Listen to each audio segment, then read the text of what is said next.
خوش آمدید به نشر برنامه خبری که از استودیوی مرکزی رادیو ازودی تقدیم می شود. شالو گلخوجه هستم تا 15 دقیقه دیگر همراهتان. قبل از همه به سرخطی موضوع امروز هفتم ایون توجه نمایید. بیدادگری های سیل در تاجیکستان ادامه دارد. منزل ها ضرر دیدند، چند نفر قربان شد. مقامات میگویند هنوز خسارات را حساب نکردند. این همه بچه‌های نامدن اوشل دیدگی را سیام کردند. بعدمون هیچ کن نرسید، نه رئیس حکومت نه معاون حکومت. راиси зиндони гашт با گذشت 7 ماه از آشوب محبوسان در خوجند دادگاه حکمش را نسبت رهبر این مؤسسه اصلاحی اعلام کرد.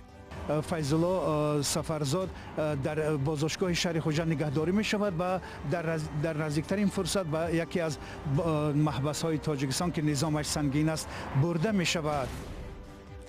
جامعه جهانی و حکومت افغانستان اعتراف میکنند که در مبارزه با مواد مخدر کامیاب نیستند. کسی نمیخواهد با این کار مشغول باشد. من هم میخواستم تحصیلم را ادامه دهم، ولی وضع اقتصادی مرا مجبور کرد به این شغل روی آورم. بر اثر آمدن سیل در ناحیه 5 ولایت ختلان یک ساکن 63 ساله ناحیه جان باخته است. کمیته حالتهای فوق‌العاده گفت مرد زاکرов در صحرا گوسفند میچراند و زیر سیل ماند. حادثه دیروز رخ داده است. ساکنان این ناحیه عکس و نوار فرستادند و از خسارات زیاد مالی در پی سیل دیروزه خبر دادند. در یک هفته اخیر سیل در منطقه‌های گوناگون تاجیکستان ده منزل و راه‌ها را ویران کرد. در پنجکند و خراسان 3 نفر جان باختند. مقامات میگویند زیان سیل پوره حساب نشده است. در همین حال ساکنان آفاتزده ناحیه واسع از بی‌اهمیتی مقامات محلی شکایت دارند. حنیفه رشید و 5 روز می شود در خانه همسایه زندگی دارد. منزل او شب یکم بر 2 ایون از سیل و آبخیزی ضرر دید.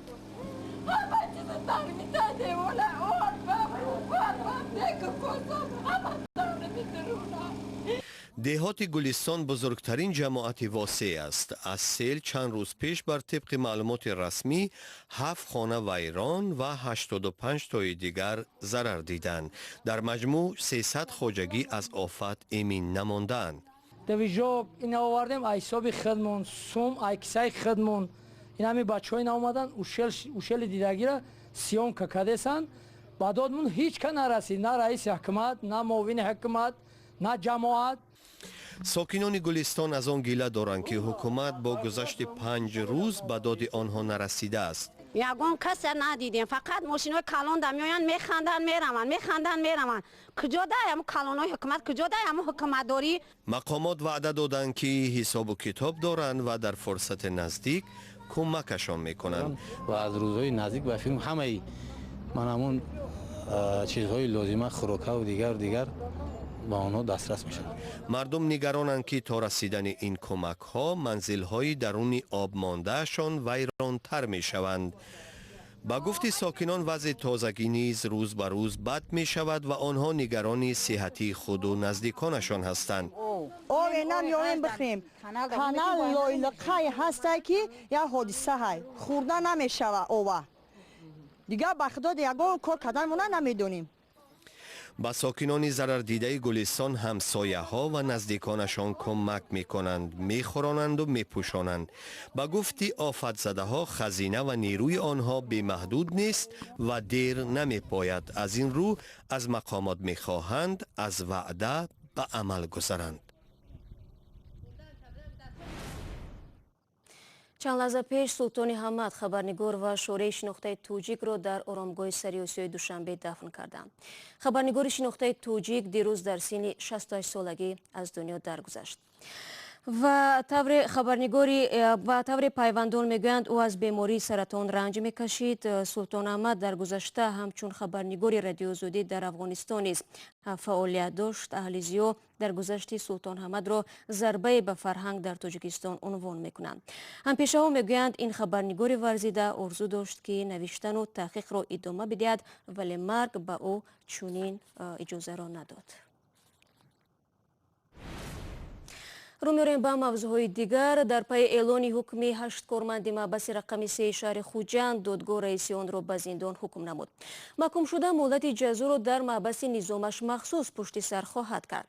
در نتیجه عصیان شب 7 نوامبر سال گذشته در زندان شهر خوجند به گفته مقامات 25 نفر از جمله 2 مأمور زندان کشته شدند. بعد این عصیان چند مقام وزارت عدلیه که زندان‌ها تابع آن هستند از مقام برکنار شدند. میرزا خالقزاد موضوع را ادامه می‌دهد. فیض‌الله سفرزاد رئیس محبس رقم 3 شهر خوجند بعد از آشوب معروف ماه نوامبر به 4 سال زندان محکوم شد. دادگاه شهر خوجند او را با 2 ماده کودکس جنایی، یکی سوء استفاده از مقام و دیگر خنک نظری در نظام مناسبتش با زندانیان در زندان رقم 3 شهر خوجند به این نتیجه رسید. روز 7 ایون ریاست اجرای جزای جنایی وزارت عدلیه تاجیکستان و نزدیکان آن ناظران زندانی که در ماه می محکوم به زندان شدند گفتند که در نسبت به همین گونه جزا، یعنی که 4 سال روانه زندان کرده شد. در حال حاضر انتظار می رود که فیض‌الله سفرزاد در بازداشتگاه شهر خوجند نگهداری می شود و در نزدیکترین فرصت به یکی از محبس های تاجیکستان که نظامش سنگین است برده می شود. محبس شهر خوجند در حال حاضر همچنان اون محبوس ها از طرف مقامات مورد تفتیش قرار دارند و امروز انتظار می رود که از طرف دادگاه عالی تاجیکستان نسبت آنها نیز حکم اعلام کرده شد، ولی هنوز این خبر دقیق نیست. اما خبر دقیق این است که آنها را از هفته گذشته از بازداشتگاه شهر خوجند به دوشنبه انتقال داده شدند که تعداد آنها 33 نفر گفته می شود. رو می‌ریم با موضوع دیگر. امسال در مکاتب تحصیلات همگانی تاجیکستان زنگ آخر 14 ایون صدا خواهد داد. هرچند وزارت معارف اقدام تمدید سال خونیش رو به نفع خوانندگان و آموزگاران می‌دونند، ولی این دگرگونی مکتب بچه‌ها و والدین آنها را ناراحت کرده است. آنها میگویند چنین تصمیم به آمادگی خودکننده‌ها به امتحانات ورود تاثیر می‌رساند. برخی از مصاحبان شادمان یتیم نیز گفتند بهتر است نظام پیشین راه اندازی شود.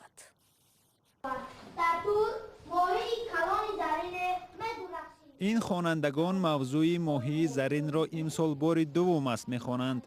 هرچند در نقشه تعلیمی یک مراتبه ذکر شده است، با سبب تمدید درس ها تا 14 ایون بعضی موضوع ها را دوباره می‌آموزند.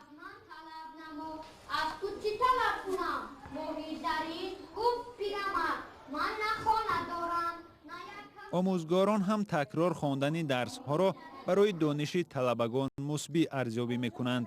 از طرف دیگر از وقت مقرره زیاد شدن درس ها در هوای گرم به گفته برخی آموزگاران برای خوانندگان خسته کننده است. درس تا 25 می به آخر رسید و هم آموزگاران مانده شدند، هم از یک جهت خوانندگان ما از همه جهت مانده شدند. امسال در مکاتب تاجیکستان سنه انجام سال خوانش به 14 ایون تمدید شد. در گذشته سال خوانش خوانندگان 25 می به آخر می رسید و در چند سال اخیر این به اولهای ماه ایون گذشت. والدان و برخی آموزگاران اقدام تمدید را ضرور نمی حسابند. Как раньше учились до 25 мая, это было вполне приемлемо, потому что уже до 1 июня дети очень устают. тавре қаблан то 25 май мехонданд хуб буд, чунки то аввали июн кӯдакон монда мешаванд. хаста шуда аз хоб дер мехезанд, хоҳиши рафтан надоранд, ба мактаб дер мекунанд. дар бораи муаллимон аслан напурсед. хонандагони синфи 11 ки дар мактабҳои миёна то 25 июн имтиҳони хатм доранд ва аз 2 июл имтиҳонҳои дохилшавиашон шурӯъ мешавад, онҳо имкон надоранд истироҳат кунанд. чӣ гуна онҳо ба имтиҳон омодагӣ мебинанд? Только школьные, а 2 июля у них уже начинаются экзамены в институты. در وزارت معارف و علمی تاجیکستان تا 14 ایون ادامه یافتن درس‌ها را بهتر شدن صفت تعلیم و تربیه و رشد سطح دانش خوانندگان ارزیابی می‌نمایند. و گفته مسئولان قبلا با نظرداشت روزهای عید و جشن‌ها خوانندگان برنامه تعلیمی را پرره از خود نمی‌کردند. ما اکنون از 33-34 هفته تعلیمی در یک سال به 35-36 هفته تعلیمی در سال گذاشتیم. و این وابسته است البته به بودجه وقت. اکنون امکان دارد که مثلا آموزگار پر حزم برنامه‌های تعلیمی حذف کرده تواند در درس‌ها و البته همچنین میتوانند که مثلا بعضی درس‌های علاوه‌ای، بعضی درس‌های فاکولتاتیوی، بعضی مثلا محفل‌های از همین حساب گذرانند. و البته من فکر می‌کنم که این جای نگرانی نیست. اگر ما مهلت تحصیل کم می‌کردیم شاید جای نگرانی بود که برای چی مهلت تحصیل کم شد. برخی از روانشناسان به درس‌های شوق‌آور جلب شدن خوانندگان را در هر حالت به منفعت کار می‌دانند. مسئولان وزارت معارف میگویند بعد از نتیجه گیری از تجربه امساله تصمیم خواهند گرفت که سالهای بعدی درس‌ها را کی جنببست کنند. شادمان یتیم، علیشیر ظریفی، آزادی، دوشنبه. барномаро идома медиҳем.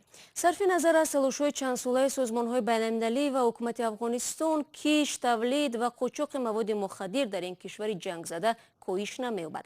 ҳамоно парвариши маводи мухаддир барои кишоварзони афғон муҳимтарин зироят ба ҳисоб меравад. дар ҷомеаи ҷаҳонӣ нигароние вуҷуд дорад ки Афғонистон ба як кишвари баистилоҳ наркодавлат табдил меёбад. тафсилот дар гузориши каймарсиятто. برای کشاورز 20 ساله افغان محمد احمدی موسم غون داشتن حاصل آغاز یافته است. او در یکی از میدانهای کشت کوکنار ناحیه پنجوه ولایت جنوبی قندهار افغانستان به جمع‌آوری شیره مشغول است. احمدی که چند پیش مکتب میانه را ختم کرده است، از حساب جمع‌آوری شیره کوکنار روز می‌گذراند.